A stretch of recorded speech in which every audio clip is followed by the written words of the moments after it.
Hi friends, welcome to my YouTube channel. ಸೋಮವಾರದ ಮುದ್ದು SUSE episode ಏನಾಗ್ತಾ ಇದೆ ನೋಡ್ಕೊಂಬರೋಣ. ಅದಕ್ಕಿಂತ ಮುಂಚೆ ನೀವು ಇನ್ನೂ ಈ ಚಾನಲ್ನ ಸಬ್ಸ್ಕ್ರೈಬ್ ಮಾಡದೆ ನೋಡ್ತಾ ಇದ್ದೀರಾ ಅಂದರೆ ದಯವಿಟ್ಟು ಸಬ್ಸ್ಕ್ರೈಬ್ ಮಾಡಿ. ನೀವು ಸಬ್ಸ್ಕ್ರೈಬ್ ಮಾಡೋದ್ರಿಂದ ನಾನು ಹಾಕೋ ಪ್ರತಿಯೊಂದು ಎಪಿಸೋಡ್ ಕೂಡ ನಿಮಗೆ ಫಸ್ಟ್ ನೋಟಿಫಿಕೇಷನ್ ಬರುತ್ತೆ, ನೀವೇ ಫಸ್ಟ್ ವಾಚ್ ಮಾಡ್ಬೋದು. ಓಕೆ, ತಡ ಮಾಡದೆ ಎಪಿಸೋಡ್ನ ಸ್ಟಾರ್ಟ್ ಮಾಡಿಬಿಡೋಣ. ಈ ಒಂದು ಎಪಿಸೋಡ್ನಲ್ಲಿ ವಿದ್ಯಾ ಮತ್ತು ಭದ್ರಾ ಇಬ್ಬರು ಕೂಡ ಕೋರ್ಟಲ್ಲಿದ್ದಾರೆ. ಜಡ್ಜ್ ಸಾಹೇಬರು ಕೇಳ್ತಾ ಇದ್ದಾರೆ, ಏನಮ್ಮ ನೀನೇನಕ್ಕಮ್ಮ ಇವ್ರಿಗೆ ಡೈವರ್ಸ್ ಕೊಡೋದಕ್ಕೆ ಒಪ್ತಾ ಇಲ್ಲ, ಯಾಕಪ್ಪ ನೀನು ಇವ್ರಿಗೆ ಡೈವರ್ಸ್ ಕೊಡೋಕ್ಕೆ ಹೋಗ್ತಾ ಇದೆಯಾ ಅಂತ ಇಬ್ಬರೂ ಕೇಳ್ತಾರೆ. ಆಗ ಭದ್ರಾ ಹೇಳ್ತಾ ಇದ್ದಾನೆ, ನೋಡಿ ಜಡ್ಜ್ ಸಾಹೇಬ್ರೆ, ಇವಳು ಬಸ್ರಿ ಆಗಿಲ್ಲದೆ ಇದ್ರೂ ಕೂಡ ಹೊಟ್ಟೆಗೆ ಬಟ್ಟೆ ಕಟ್ಕೊಂಡು ಇವಳು ನನ್ನ ಹತ್ರ ನಾನು ಬಸ್ರಿ ಅಂತ ಹೇಳಿ ನನ್ನ ಅಂಶದ ಕುಡಿ ನನ್ನ ಹೊಟ್ಟೆನಲ್ಲಿ ಬೆಳೀತಾ ಇದೆ ಅಂತ ಹೇಳಿ ನನ್ನ ಆಸೆ ಕನಸುಗಳಿಗೆಲ್ಲ ಮಣ್ಣೆರ್ಚಿಬಿಟ್ಲು ಸ್ವಾಮಿ. ಅದು ನನಗೆ ದೊಡ್ಡ ಮೋಸ ಅನ್ನಿಸ್ತು. ಹಂಗಾಗಿ ನನಗೆ ಇವಳ ಜೊತೆ ಬಾಳೋದಕ್ಕೆ ಇಷ್ಟ ಇಲ್ಲ ಮಹಾಸ್ವಾಮಿ ಅಂತ ಹೇಳ್ತಾರೆ ಭದ್ರಾ. ಆಗ ಜಡ್ಜ್ ಸಾಹೇಬರು ಕೇಳ್ತಾ ಇದ್ದಾರೆ, ಹೌದೇನಮ್ಮ ನೀನು ಅಂಥ ಮೋಸ ಮಾಡಿದೆ ನಮ್ಮ ಹೊಟ್ಟೆಗೆ ಬಟ್ಟೆ ಎಲ್ಲ ಕಟ್ಕೊಂಡು ಅಂತ ಹೇಳ್ತಾರೆ. ಆಗ ವಿದ್ಯಾ ಹೇಳ್ತಾ ಇದ್ದಾಳೆ, ಹೌದು ಮಹಾಸ್ವಾಮಿ ನಾನು ಮಾಡಿದೆ, ಆದರೆ ಅದ್ರ ಹಿಂದೆ ಇದ್ದಿದ್ದೇನು ಗೊತ್ತಾ, ಇವ್ರ ಮನೆ ನೆಮ್ಮದಿ ಹಾಳಾಗ್ಬಿಡುತ್ತೆ ಅನ್ನೋದು ಅಷ್ಟೇ. ಆಲ್ರೆಡಿ ಎಲ್ಲರೂ ನಂಬಿಟ್ಟಿದ್ರು ನಾನು ಪ್ರೆಗ್ನೆಂಟು ಅಂತ ಹೇಳಿ. ಅದು ದಿನದಿಂದ ದಿನ ಹೊಟ್ಟೆ ಬರದೇ ಇದ್ದಾಗ ನಮ್ಮ ಅಮ್ಮಮ್ಮ ಎಲ್ಲ ಎಲ್ಲಿ ಹೊಟ್ಟೆ ಬೆಳೀತಾನೆ ಇಲ್ವಲ್ಲ, ಇಷ್ಟು ತಿಂಗಳಾದ್ರೂ ಕೂಡ ಮಗು ಆರೋಗ್ಯವಾಗೈತೋ ಹೆಂಗೋ ಅಂತ ಎಲ್ಲ ಗೊಂದಲ ಆಗಿದ್ರು. ಅವ್ರ ಮನಸ್ಸಿಗೆ ನಾನು ಬೇಜಾರು ಮಾಡಬೇಕಲ್ಲ ಅಂತ ಹೇಳಿ ಆ ಥರ ನಾಟಕ ಮಾಡಿದೆ ಅಷ್ಟೇ ಮಹಾಸ್ವಾಮಿ. ಅದನ್ನು ಬಿಟ್ಟು ಬೇರೆ ಯಾವ ಉದ್ದೇಶನೂ ನನಗಿರಲಿಲ್ಲ ಅಂತ ಹೇಳ್ತಾಳೆ. ಆಗ ಜಡ್ಜ್ ಸಾಹೇಬರು, ಇದಕ್ಕೇನ್ರಿ ಹೇಳ್ತೀರಾ ನೀವು ಅಂತ ಭದ್ರನ್ನ ಕೇಳ್ತಾನೆ. ಭದ್ರ ಹೇಳ್ತಾ ಇದ್ದಾನೆ, ಇಲ್ಲ ಮಹಾಸ್ವಾಮಿ, ಅವಳು ಮಾಡಿರೋದು ನನಗೆ ಮಹಾ ಮೋಸ. ಅಲ್ಲಿ ನಮ್ಮಮ್ಮನೇ ಹುಟ್ಟು ಬರ್ತಾರೆ ಅಂತ ನಾನು ಅಂದ್ಕೊಂಡಿದ್ದೆ. ಅಷ್ಟು ಆಸೆ ಕನಸುಗಳನ್ನ ನಾನು ಕಟ್ಟಿದ್ದೆ. ಅದಕ್ಕೆ ಅವಳು ಮಣ್ಣೆರ್ಚಿಬಿಟ್ಲು, ನನಗೆ ಅದನ್ನು ತಡ್ಕೊಳ್ಳೋ ಶಕ್ತಿ ಇಲ್ಲ ಅಂತ ಭದ್ರ ಹೇಳ್ತಾನೆ. ಆಗ ವಿದ್ಯೆ ಹೇಳ್ತಾ ಇದ್ದಾಳೆ, ಹೌದು ಮಹಾಸ್ವಾಮಿ, ಅದಂತೂ ಸತ್ಯ. ಅವ್ರ ಅಮ್ಮನೇ ಮತ್ತೆ ಹುಟ್ಟು ನನ್ನ ಹೊಟ್ಟೆಲಿ ಬರ್ತಾರೆ ಅಂತ ತುಂಬ ಆಸೆ ಕನಸುಗಳನ್ನ ಇಟ್ಕೊಂಡಿದ್ರು. ಹಂಗಾಗಿ ನಾನು ಒಂದು ಸುಳ್ಳು ಹೇಳಕ್ಕೆ ಹೋಗಿ ಅದು ಸುಳ್ಳಿಂದ ಸುಳ್ಳು ಜಾಸ್ತಿ ಆಗ್ತಾನೆ ಹೋಯ್ತು. ಎಲ್ಲಿ ನಿಜ ಹೇಳಿದ್ರೆ ಮನೆಯವರೆಲ್ಲ ಎದುರುಕೊಂಡು ಗಾಬರಿ ಆಗ್ತಾರೋ, ಎಲ್ಲಿ ಬೇಜಾರಾಗುತ್ತೋ ಅಂತ ಹೇಳಿ ಆ ಕ್ಷಣಕ್ಕೆ ಭಾವನಾತ್ಮಕವಾಗಿ ನಾನು ಸುಳ್ಳು ಹೇಳ್ತಾನೆ ಬಂದೆ ಮಹಾಸ್ವಾಮಿ ಅಂತ ಹೇಳ್ತಾಳೆ. ಆಗ ಜಡ್ಜ್ ಸಾಹೇಬರು ಹೇಳ್ತಾ ಇದ್ದಾರೆ, ಅದೆಲ್ಲ ಬೇಡ ಕಣಮ್ಮ, ಆದರೆ ನೀನು ಸುಳ್ಳು ಹೇಳಿರೋದು ತಪ್ಪೆ, ಇಷ್ಟು ಸುಳ್ಳು ಹೇಳ್ಕೊಂಬಂದಿರೋದು ತಪ್ಪೆ ಅಂತ ಹೇಳ್ತಾರೆ. ಆಗ ಅವಳು ವಿದ್ಯೆ ಹೇಳ್ತಿದ್ದಾಳೆ, ಹೌದು ಮಹಾಸ್ವಾಮಿ, ನಾನು ಸುಳ್ಳು ಹೇಳ್ಕೊಂಬಂದಿರೋದು ತಪ್ಪೆ, ಆದರೆ ಅದಕ್ಕೆ ನನಗೆ ನಾನೇ ಶಿಕ್ಷೆ ತಗೊಂಡಿದ್ದೀನಿ. ಆ ಹಟ್ಟಿ ಬಿಟ್ಟು ನಮ್ಮ ಮನೆಗೆ ಹೋಗಿದ್ದೀನಿ. ಈಗ ನಾನು ಅವ್ರ ಮನೆಯಲ್ಲೂ ಇಲ್ಲ, ಆದರೆ ನಾನು ಇವಾಗ ಶಿಕ್ಷೆ ತಗೊಂಡಿರೋದು ನಿಜ. ಅಷ್ಟೇ ಅಲ್ಲದೆ ನಾನು ಇವಾಗ ನಿಜವಾಗ್ಲೂ ಗರ್ಭಿಣಿ ಆಗಿದ್ದೀನಿ. ಈ ಮನೆ ವಂಶದ ಕುಡಿ ನನ್ನ ಹೊಟ್ಟೆನಲ್ಲಿ ಬೆಳೀತಾ ಇದೆ ಜಡ್ಜ್ ಸಾಹೇಬ್ರೆ. ಇಂಥ ಪರಿಸ್ಥಿತಿನಲ್ಲಿ ನನ್ನ ಗಂಡ ನನ್ನ ಜೊತೆಗಿದ್ರೋ ಇಲ್ವೋ ಅನ್ನೋದು ನನಗೆ ಮುಖ್ಯ ಅಲ್ಲ. ಆದರೆ ಈ ಮಗು ಆಚೆ ಬಂದು ಹುಟ್ಟಿದ ಮೇಲೆ ನಮ್ಮಪ್ಪ ಯಾರು ಅಂತ ಕೇಳಿದಾಗ ನಾನು ತೋರ್ಸೋಕ್ಕಾದ್ರೂ ಇವ್ರ ಜೊತೆ ಇರಬೇಕು, ನಾನು ಇವ್ರ ಜೊತೆ ಬದುಕಬೇಕು ಮಹಾಸ್ವಾಮಿ ಅಂತ ಹೇಳ್ತಾಳೆ. ಮತ್ತಿಲ್ಲಿ ಅವ್ರ ಮನೆ ಶಿವರಾಮೇಗೌಡರ ಮನೆಗೆ ಒಂದು ಕ್ಯಾಬ್ ಬರ್ತಾ ಇದೆ. ಆ ಕ್ಯಾಬ್ ನೋಡಿ ವಿನಂತಿ, ಚಿತ್ರ ಎಲ್ಲ, ಇದ್ಯಾವುದು ನಮ್ಮನೆ ಕ್ಯಾಬ್ ಬರ್ತಾ ಇದೆಯಲ್ಲ, ಮನೆ ಒಳಗಡೆ ಯಾರಿರ್ಬೋದು ಅಂತ ಹೇಳ್ತಿರ್ತಾರೆ. ಅಷ್ಟರಲ್ಲಿ ಒಂದು ಚಿಟಕಿ ಹೊಡೆಯೋ ಸೌಂಡ್ ಬರುತ್ತೆ ಕಾರಿಂದ ಹಿಡಿದ್ಬಿಟ್ಟು. ಆ ಚಿಟಕಿ ಹೊಡೆಯೋ ಸೌಂಡ್ ಬೇರೆ ಯಾರೂ ಅಲ್ಲ, ವಿನಂತಿ ಹೇಳ್ತಾ ಇದ್ದಾಳೆ, ಬೇರೆ ಯಾರೂ ಅಲ್ಲ, ಇದು ನಮ್ಮ ಕಣ್ಮಣಿನೇ ಈ ಥರ ಚಿಟಕಿ ಹೊಡೆಯೋದು. ಕಣ್ಮಣಿ ಬಂದ್ಲು ಅಂತ ಮನೆಯವರೆಲ್ಲ ಖುಷಿ ಆಗ್ತಾರೆ. ಅಮ್ಮಮ್ಮ ಮತ್ತು ಇವರು ಅವರಮ್ಮ ಮೋಹನ ಎಲ್ಲ ಕೂಡ ಖುಷಿ ಆಗ್ತಾರೆ. ಆಗ ಅವಳು ಬಂದು ಕೋಪದಿಂದ ಅಲ್ಲಿಟ್ಟಿರೋವಂಥ ಪಾಟ್ನ ಎತ್ತು ಕೆಳಗಡೆ ಬಿಸಾಕ್ಬಿಡ್ತಾಳೆ. ಅದನ್ನು ನೋಡಿದಂಥ ಅಜ್ಜಮ್ಮ, ಇದ್ಯಾಕೆ ಇವಳು ಹಿಂಗೆ ಆಡ್ತಾವಳೆ, ಬರ್ತಾ ಇದ್ದಂಗೆ ಭದ್ರಕಾಳಿಯಾಗಿ ಬರ್ತಾವಳೆ, ಏನಾಯ್ತು ಇವಳಿಗೆ ಅಂತ ಹೇಳ್ತಾ ಇರ್ತಾರೆ. ಆದರೂ ಕೂಡ ಅವಳು ಇನ್ನೊಂದು ಪಾಟ್ನ ಕಾಲಿಂದ ಜಾಡ್ಸಿ ಒದ್ಬಿಡ್ತಾಳೆ. ಆಗ ಅಮ್ಮಮ್ಮ ರಾಕೇಶ್ನ ಕೇಳ್ತಾ ಇದ್ದಾರೆ, ಡ್ರೈವರ್ ರಾಕೇಶ್ನ, ಯಾಕಪ್ಪ ಇವಳು ನಿನ್ನ ಜೊತೆ ಬರಲಿಲ್ವಾ ಅಂತ ಹೇಳ್ತಾರೆ. ಆಗ ಅವನು, ಇಲ್ಲ ಅಮ್ಮಮ್ಮ, ನನ್ನ ಹತ್ರ ಅವ್ರು ಬರಲಿಲ್ಲ, ನನ್ನ ಜೊತೆ ನನ್ನ ಕಾರ್ ನೋಡಿದ ತಕ್ಷಣ ಅವರೇ ಒಂದು ಕ್ಯಾಬ್ ಬುಕ್ ಮಾಡಿಕೊಂಡು ಬಂದುಬಿಟ್ರು. ನಾನು ಹೊಸ ಡ್ರೈವರ್ ಅಂತ ಹೇಳಿದ್ರು ಕೂಡ ಅವ್ರು ಬರಲಿಲ್ಲ ನನ್ನ ಜೊತೆ ಅಂತ ಹೇಳ್ತಾರೆ.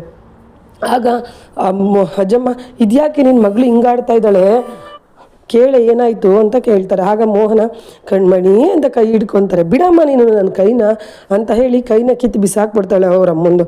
ಮನೆಯವ್ರಿಗೆಲ್ಲ ಇದ್ಯಾಕೆ ಹಿಂಗಾಡ್ತಾ ಇದ್ದಾಳೆ ಕಣ್ಮಣಿ ಅಂತ ಬೇಜಾರಾಗ್ತಾ ಇದೆ. ಇನ್ನು ಮತ್ತಿಲ್ಲಿ ಆಸ್ ಯೂಶುವಲ್ ಕೋರ್ಟಲ್ಲಿ ಕೇಸ್ ನಡೀತಾ ಇದೆ.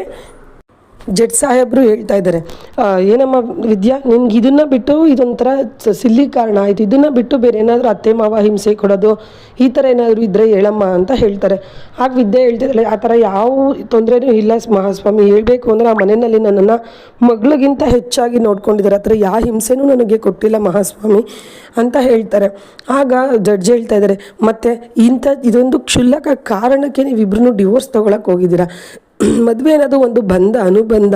ಅದು ಹೇಳ್ತಾರಲ್ಲ ಋಣ ಅಂತ ಹೇಳಿ, ಋಣಾನುಬಂಧ ರೂಪೇಣ ಪಶುಪತಿ ಸುತಾಲಯ ಅಂತ ಹೇಳಿ, ಋಣ ಇದ್ರೇ ನಾವು ಗಂಡ ಹೆಂಡತಿ ಆಗೋಕ್ಕಾಗೋದು, ಅದಿಲ್ಲದೆ ಆಗೋಕ್ಕಾಗಲ್ಲ. ಅಂತ ಪವಿತ್ರವಾದ ಬಂಧಕ್ಕೆ ನೀವಿಬ್ರು ಹಾಳು ಮಾಡಬೇಡಿ. ಇಬ್ರು ಒಬ್ರನ್ನೊಬ್ರು ಕ್ಷಮಿಸಿ ಇನ್ನು ಮುಂದೆ ಜೀವನ ಮಾಡ್ಕೊಂಡು ಹೋಗ್ಬೋದಲ್ವಾ ಅಂತ ಜಡ್ಜ್ ಹೇಳ್ತಿದ್ದಾರೆ. ಅದಕ್ಕೆ ಭದ್ರ ಹೇಳ್ತಾ ಇದ್ದಾನೆ, ಇಲ್ಲ ಮಹಾಸ್ವಾಮಿ, ಇವಳು ನನಗೆ ಸುಳ್ಳು ಹೇಳಿ ಅಂಥ ದೊಡ್ಡ ಮಹಾ ಮೋಸ ಮಾಡಿ ನನ್ನ ಹೃದಯನೇ ಒಡೆದೋಗೋ ಥರ ಮಾಡಿದಾಳೆ. ನನಗೆ ಇವಳ ಜೊತೆ ಬದುಕೋದಕ್ಕೆ ಇಷ್ಟ ಇಲ್ಲ ಮಹಾಸ್ವಾಮಿ ಅಂತ ಹೇಳ್ತಾನೆ. ಮತ್ತಿಲ್ಲಿ ಕಣ್ಮಣಿಗೆ ಕೇಳ್ತಾ ಇದ್ದಾರೆ, ಯಾಕವ ಹಿಂಗಾಯ್ತು ಅಂತ. ಆ ಕಣ್ಮಣಿ ಹೇಳ್ತಾ ಇದ್ದಾಳೆ, ಅಲ್ಲ ನಾನು ಬರ್ತಾ ಇದ್ದೀನಿ ಅಂತ ಗೊತ್ತಿದ್ದು ಕೂಡ ಅಪ್ಪ ಅಣ್ಣ ಇಬ್ಬರು ಬಂದಿಲ್ಲ ನನ್ನನ್ನು ಕರ್ಕೊಂಬರೋದಕ್ಕೆ, ನಾನು ಈ ಮನೆಗೆ ಬರೋದು ಇಷ್ಟ ಇಲ್ಲ ಅಂದಮೇಲೆ ಏನಕ್ಕೆ ಬರೋಕ್ಕೆ ಹೇಳ್ಬೇಕಾಗಿತ್ತು ಅಂತ ಹೇಳ್ತಾರೆ. ಆಗ ಮೋಹನ, ಅಯ್ಯೋ ಅದಕ್ಕೆಲ್ಲ ಇಷ್ಟು ಕೋಪ ಮಾಡ್ಕೊಂಡಿದ್ಯಾ ಮಗಳೇ, ಅದು ಅಪ್ಪ ಮಂತ್ರಿ ಆದಮೇಲೆ ನಿನಗೆ ಗೊತ್ತು, ಅವರು 1000 ಕೆಲಸ ಅಲ್ಲಿ ಇಲ್ಲಿ ಹೊಂಟೋಗ್ತಾರೆ ಅಂತ. ಇನ್ನು ಅಣ್ಣ ಅಂತೂ ಮುಖ್ಯವಾದ ವಿಷಯದ ಮೇಲೆ ಎಲ್ಲೋ ಹೊರಗಡೆ ಹೋಗ್ಬಿಟ್ಟಿದ್ದಾನೆ, ಅದಕ್ಕೆಲ್ಲ ಬೇಜಾರು ಮಾಡ್ಕೊಬೇಡ, ಬಾರವ ಅಂತ ಹೇಳ್ತಾರೆ. ಆಗ ಮನೆ ಒಳಗಡೆ ಬಾರವ ಅಂತಾರೆ. ಮನೆ ಒಳಗಡೆ ಬರೋದಕ್ಕೆ ನಿಮ್ಮನ್ನು ಕೇಳಬೇಕಾ ನನ್ನ ಮನೆ ಒಳಗಡೆ ನಾನು ಬರೋಕ್ಕೆ ಅಂತ ಹೇಳಿ ಹೋಗ್ತಾ ಇರ್ತಾಳೆ. ಆಗ ಮೋಹನ್ ಒಂದೇ ಒಂದು ನಿಮಿಷ ನಿಂತ್ಕೊಳ್ಳವ ಅಂತ ಹೇಳಿ ಆರತಿ ತೆಗೆದು ಮನೆ ಒಳಗಡೆ ಕರ್ಕೊಳ್ತಾರೆ. ಆಗ ಅಮ್ಮಮ್ಮ ಇದೇನೇ ಮೋಹನ, ಇವಳು ಬರ್ತಾ ಇದ್ದಾಗ ಹಿಂಗೆ ಬರ್ತಾವಳಲ್ಲೇ ಅಂತ ಹೇಳ್ತಾರೆ.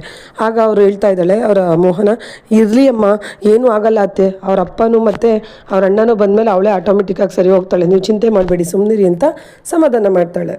ಮತ್ತಿಲ್ಲಿ ಜಡ್ಜ್ ಸಾಹೇಬರು ಕೇಳ್ತಾ ಇದ್ದಾರೆ, ನಿಮ್ಮಿಬ್ರದ್ದು ಲವ್ ಮ್ಯಾರೇಜ್ ಅರೇಂಜ್ ಮ್ಯಾರೇಜ್, ಇಷ್ಟು ಚಿಕ್ಕ ವಿಷಯಕ್ಕೆಲ್ಲ ಡಿವೋರ್ಸ್ ತೊಗೊತಿದ್ದೀರಲ್ಲ ಅಂತ ಕೇಳ್ತಾ ಇದ್ದಾರೆ. ಆಗ ಭದ್ರ ಹೇಳ್ತಾ ಇದ್ದಾರೆ, ನಾನು ಇಷ್ಟಪಟ್ಟು ಇವಳನ್ನ ಮನೆಯವ್ರನ್ನೆಲ್ಲ ಒಪ್ಸಿನೇ ಮದುವೆ ಆಗಿರೋದು ಲಾಯರ್ ಸಾಹೇಬ್ರೆ, ಜಡ್ಜ್ ಸಾಹೇಬ್ರೆ ಅಂತ ಹೇಳ್ತಾರೆ. ಆಗ ಜಡ್ಜ್ ಹೇಳ್ತಾ ಇದ್ದಾರೆ, ಅಲ್ಲಪ್ಪ ನೀನು ಇಷ್ಟಪಟ್ಟು ಮನೆಯವ್ರನ್ನೆಲ್ಲ ಒಪ್ಪಿಸಿ ಎಲ್ಲ ಮಾಡಿ ಇಷ್ಟೆಲ್ಲ ಮಾಡಿ ಮದುವೆ ಆಗಿದ್ದೀರಾ, ಅಂಥದ್ರಲ್ಲಿ ಇನ್ನೂ ನೀವು ಮದುವೆ ಆಗಿ 1.5 ವರ್ಷ ಅಷ್ಟೇ ಆಗಿರೋದು, ನಿಮ್ಮಿಬ್ಬರ ಮಧ್ಯೆ ಒಂದು ಚಿಕ್ಕ ಮಿಸ್ಅಂಡರ್ಸ್ಟ್ಯಾಂಡಿಂಗ್ ಆಗಿದೆ, ಅದಕ್ಕೋಸ್ಕರ ನೀನು ಡಿವೋರ್ಸೇ ತಗೊತೀನಿ ಅನ್ನೋದು ಎಷ್ಟು ಸರಿ? ಡಿವೋರ್ಸ್ ತಗೊಳ್ಳೋಕ್ಕೆ ಅಷ್ಟು ಈಸಿ ಅಲ್ಲ. ನಾನು ಇಷ್ಟೆಲ್ಲ ಹೇಳಿದ್ಮೇಲೂ ಕೂಡ ನೀನು ಇನ್ನೂ ನನಗೆ ಡಿವೋರ್ಸ್ ಬೇಕು ಅಂತಲೇ ಹೇಳ್ತಾ ಇದೆಯಾ, ಅಷ್ಟು ಈಸಿಯಾಗಿ ಡಿವೋರ್ಸ್ನ ಕೊಡೋದಕ್ಕಾಗಲ್ಲ ಅಂತ ಹೇಳ್ತಿರ್ತಾರೆ. ಆಗ ಭದ್ರ, ಇಲ್ಲ ಮಹಾಸ್ವಾಮಿ, ನನಗೆ ಈ ವಿಷಯದಲ್ಲಿ ನನಗೆ ಮನಸ್ಸೆಲ್ಲ ಒಡೆದೋಗಿದೆ, ನನಗೆ ಡಿವೋರ್ಸ್ ಬೇಕೇ ಬೇಕು ಅಂತ ಹೇಳ್ತಾನೆ. ಆಗ ಅವರ ವಿದ್ಯಾ ಪರವಾಗಿರೋ ಲಾಯರ್ ಹೇಳ್ತಾ ಇದ್ದಾರೆ, ಅಬ್ಜೆಕ್ಷನ್ ಯುವರ್ ಆರ್ಡರ್ ಜಡ್ಜ್, ನಾನು ಇದನ್ನು ಅಬ್ಜೆಕ್ಷನ್ ಮಾಡ್ತೀನಿ. ಯಾಕಂತಂದರೆ ನನ್ನ ಕ್ಲೈಂಟು ಅವ್ರು ಸುಳ್ಳು ಹೇಳಿರೋದು ಅವ್ರ ಮನ್ಸಿಗೆ ನೋವಾಗುತ್ತೆ ಅನ್ನೋದು ಒಂದೇ ಉದ್ದೇಶದಿಂದ, ಅದನ್ನು ಬಿಟ್ಟು ಬೇರೆ ಯಾವುದೂ ಇಲ್ಲ. ಅಷ್ಟರಲ್ಲೇ ಅಲ್ಲದೆ ಅವಳ ಹೊಟ್ಟೆನಲ್ಲಿ ಈಗ ಅವ್ರು ಎಕ್ಸ್ಪೆಕ್ಟ್ ಮಾಡ್ತಾ ಇರೋವಂಥ ವಂಶದ ಕುಡಿ ಕೂಡ ಬೆಳೀತಾ ಇದೆ. ಮತ್ತು ನನ್ನ ಕ್ಲೈಂಟ್ ಅಷ್ಟೇ ಅಲ್ಲದೆ ₹1 ಜೀವನಾಂಶನೂ ಬೇಡ ಅವರಿಂದ ಅಂತ ಎಕ್ಸ್ಪೆಕ್ಟ್ ಮಾಡ್ತಾ ಇದ್ದಾರೆ, ₹1 ಬೇಡ ಅಂತ ಹೇಳ್ತಾ ಇದ್ದಾರೆ. ಅಂಥದ್ರಲ್ಲಿ ಅವ್ರು ಎಷ್ಟು ಒಳ್ಳೆಯವರು ಅಂತ ಇಲ್ಲೇ ಗೊತ್ತಾಗುತ್ತೆ. ನಾನು ಇದನ್ನು ಅಬ್ಜೆಕ್ಷನ್ ಮಾಡ್ತೀನಿ ಅಂತ ಹೇಳ್ತಾರೆ. ಅದಾದ ನಂತರ ಜಡ್ಜ್ ಹೇಳ್ತಾ ಇದ್ದಾರೆ, ಅದು ಕರೆಕ್ಟ್ ಅಲ್ಲ, ಇವಾಗ ಇಷ್ಟು ಚಿಕ್ಕ ಇದಕ್ಕೇ ಮನೆಯಲ್ಲಿ ಸಮಸ್ಯೆ ಇಲ್ಲ ಏನಿಲ್ಲ, ನೀವು ಇಷ್ಟು ಚಿಕ್ಕ ವಿಷಯಕ್ಕೆ ಡಿವೋರ್ಸ್ ತೊಗೊಳ್ಳೋದು ಕೋರ್ಟು ಅಬ್ಜೆಕ್ಷನ್ ಮಾಡುತ್ತೆ. ಕೋರ್ಟಿಂದ ಆಚೆ ಬೋರ್ಡ್ ಹಾಕಿದ್ದಾರೆ, ಡಿವೋರ್ಸ್ ಕೇಸ್ನ ವಾಪಸ್ ತೊಗೊಂಡ್ರೆ ನೀವು ಕಟ್ಟಿರುವಂಥ ಫೀಸ್ನ ವಾಪಸ್ ಕೊಡ್ತೀವಿ ಅಂತ. ಏನಕ್ಕೆ ಹಾಕಿರೋದು ಕೋರ್ಟಿಂದ ಆಚೆ? ಏನಕ್ಕೆ ಅಂತಂದರೆ ಡಿವೋರ್ಸ್ ದುಡ್ಡು ಬರಲಿ ಕೋರ್ಟ್ಗೆ ಅಂತಲ್ಲ, ಡಿವೋರ್ಸು ಕೊಡ್ದೇನೆ ಜನ ಚೆನ್ನಾಗಿ ಹೊಂದಾಣಿಕೆಯಿಂದ ಬದುಕಲಿ ಅಂತ ಹೇಳಿ. ಅಂಥದ್ರಲ್ಲಿ ನೀವು ಹಿಂಗೆ ಮಾಡ್ತಾಯಿದ್ರೆ ಇಷ್ಟು ಚಿಕ್ಕ ವಿಷಯಕ್ಕೆ ಡಿವೋರ್ಸ್ನ ಕೊಡೋದಕ್ಕಾಗಲ್ಲ. ಹಂಗೆ ನೀವು ಎಕ್ಸ್ಪೆಕ್ಟ್ ಮಾಡ್ತಾರೋ ವಂಶದ ಕುಡಿ ಕೂಡ ಅವ್ರ ಹೊಟ್ಟೆನಲ್ಲಿ ಬೆಳೀತಾ ಇದೆ. ಈ ಕೇಸ್ನ ಇಷ್ಟು ಈಸಿಯಾಗಿ ಪರಿಗಣಿಸೋಕ್ಕಾಗ್ದೇ ಇನ್ನೂ 6 ತಿಂಗಳು ಹಿಂದೂ ಕಾಯ್ದೆ ಪ್ರಕಾರ ಮುಂದಕ್ಕೆ ಹಾಕ್ತಾಯಿದ್ದೀವಿ. ಈ ಅವಧಿಯಲ್ಲಿ ನೀವಿಬ್ಬರೂ ಒಟ್ಟಿಗೆ ಬಾಳಿ ನಿಮಗೆ ಚಿಕ್ಕ ಸಮಸ್ಯೆ ಏನಾಗಿದೆ ಇದನ್ನಿಬ್ಬರೂ ಬಗೆಹರಿಸ್ಕೊಬೇಕು ಅಂತ ಈ ಕೋರ್ಟು ಕೇಳ್ಕೊಳ್ತಾ ಇದೆ. 6 ತಿಂಗಳು ಮುಂದೆ ಹೋಗ್ತಾ ಇದೆ ಕೇಸು ಅಂತ ಹೇಳ್ತಾರೆ. ಆಗ ಸಾವಿತ್ರಿ ಕೋಪ ಬಂದ್ಬಿಟ್ಟು, ಇಲ್ಲ ಇಲ್ಲ ಇಲ್ಲ, ಅದು ಎಷ್ಟು ಏನಾರ ಆಗಲಿ ನಮ್ಮ ಭದ್ರಂಗೆ ಇವತ್ತು ಡಿವೋರ್ಸ್ ಕೊಡಿಸಲೇಬೇಕು ನೀವು ಜಡ್ಜ್ ಸಾಹೇಬ್ರೆ ಅಂತ ಹೇಳ್ತಾರೆ. ಆಗ ಜಡ್ಜು ಬೈತಾರ ಇದ್ದಾರೆ, ಯಾರ್ರೀ ಇವರು? ಜಡ್ಜು ಕೋರ್ಟಲ್ಲಿ ಹೆಂಗೆ ಮಾತಾಡಬೇಕು ಅಂತ ಗೊತ್ತಾಗದೆ ಮಾತಾಡ್ತಾ ಇದ್ದಾರೆ. ಇವ್ರು ಯಾರ್ರೀ ಇವರು? ಅವ್ರ ಸಂಬಂಧಿಕರಾದರೆ ಹಂಗೆ ಮಾತಾಡ್ಬಿಡ್ತಾರೆ, ಮುಚ್ಚಮ್ಮ ಬಾಯಿ ಅಂತ ಸಾವಿತ್ರಿಗೆ ಬೈತಾ ಇದ್ದಾರೆ. ಇದಿಷ್ಟು ಬಂದು ಇವತ್ತಿನ ಸಂಚಿಕೆ. ಇನ್ನು ನಾಳಿನ ಪ್ರೋಮೋದಲ್ಲಿ ಸಾವಿತ್ರಿ ವಿದ್ಯೆಂಗೆ 10 ಲಕ್ಷ ದುಡ್ಡು ಕೊಟ್ಬಿಟ್ಟು ಚೆಕ್ ಕೊಟ್ಬಿಟ್ಟು ಇದರಲ್ಲಿ 10 ಲಕ್ಷ ಬರೆದಿದ್ದಾನೆ ಭದ್ರ, ಇನ್ನೂ ಬೇಕು ಅಂದರೆ ಬರ್ಕೋ, ಒಟ್ನಲ್ಲಿ ನಮ್ಮ ಭದ್ರಂಗೆ ನಿನ್ನಿಂದ ಮುಕ್ತಿ ಸಿಗೋ ಥರ ಮಾಡು, ಅಷ್ಟೇ ನಮ್ಮ ಭದ್ರಂಗೆ ಬೇಕಾಗಿರೋದು ಅಂತ ಹೇಳ್ತಾಳೆ. ಆಗ ವಿದ್ಯೆ ಹೇಳ್ತಾ ಇದ್ದಾಳೆ, ನೋಡಿ ನಾನು ಇಲ್ಲಿ ಏನೇ ಯಾವುದೇ ಕಾರಣಕ್ಕೂ ಡಿವೋರ್ಸ್ ಕೊಡಲ್ಲ. ಯಾಕೆ ಕೊಡಬೇಕು? ನಾನು ನನ್ನ ಗಂಡ ನನ್ನ ಜೊತೆಲಿ ಇದ್ದಾನೋ ಇಲ್ವೋ ನನಗೆ ಗೊತ್ತಿಲ್ಲ ನನ್ನ ಡೆಲಿವರಿ ಸಮಯದಲ್ಲಿ, ಆದರೆ ಇಲ್ಲಿ ನಿಂತಿದ್ದಾನಲ್ಲ ಈ ವ್ಯಕ್ತಿ, ನನಗೆ ಹುಟ್ಟೋ ಮಗುನ ಹುಟ್ತಾ ಇದ್ದಾಗ ನೋಡಿ ನನ್ನ ಮಗನೇ ಇವನು ಅಂತ ಹೇಳಬೇಕು, ಆ ಥರ ನಾನು ಮಾಡ್ತೀನಿ ಅಂತ ವಿದ್ಯಾ ಹೇಳ್ತಾ ಇದ್ದಾಳೆ. ಇದಿಷ್ಟು ಬಂದು ನಾಳಿನ ಸಂಚಿಕೆಯ ಪ್ರೋಮೋ ಫ್ರೆಂಡ್ಸ್. ಫುಲ್ ವಿಡಿಯೋಗಾಗಿ ನಾಳಿನ ಸಂಚಿಕೆದು ಈ ಕೂಡಲೇ ಈ ಚಾನಲ್ನ ಉಚಿತವಾಗಿ ಸಬ್ಸ್ಕ್ರೈಬ್ ಮಾಡೋದನ್ನು ಮರಿಬೇಡಿ. Thank you for watching. Bye.